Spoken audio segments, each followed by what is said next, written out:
యేసు రక్తమే జయం పరిచర్య ప్రైజ్ ద లార్డ్. మార్చి 18వ తేదీ 2024. ఈరోజు దేవుని వాక్యము, దేవుని ఆత్మ చేత ఎందరు నడిపింపబడుదురో వారందరూ దేవుని కుమారులై ఉందురు. రోమీలకు రాసిన పత్రిక 8వ అధ్యాయం 14వ వాక్యము. ఒక్క ప్రభువే అందరికీ ప్రభువై ఉండి తనకు ప్రార్థన చేయు వారందరి ఎడల కృపచూపుటకు ఐశ్వర్యవంతుడై ఉన్నాడు. ప్రభువు నామమును బట్టి ప్రార్థన చేయు వాడెవడో వాడు రక్షింపబడును. క్రీస్తునందు యేసుక్రీస్తునందు మీరందరూ విశ్వాసము వలన దేవుని కుమారులై ఉన్నారు.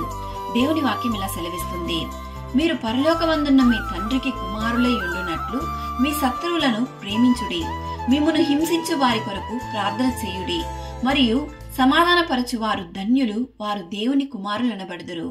ఈరోజు ఈ వాక్యం వింటున్న ప్రియ సహోదరి సహోదరులారా, మన ప్రవర్తన, మాట, అలవాట్లు, ఆలోచనలు అంతయు దేవుని ఆత్మ చేత నడిపించబడాలంటే దేవునికి మనము భయభక్తులు కలిగి జీవించాలి. దేవుని ఆత్మ మనలో ఉన్నప్పుడు మనం ఎటువంటి పాపానికి బానిసమము.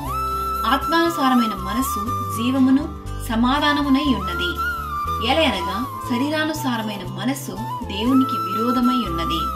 దేవుని ఆత్మ మీరు నివసించిన ఎడల మీరు ఆత్మ స్వభావము గలవారే గాని శరీర స్వభావము గలవారు కారు. ప్రభు అయిన యేసుక్రీస్తు కృప మనందరికీ తోడైనగాక. ఆమేన్. God bless you.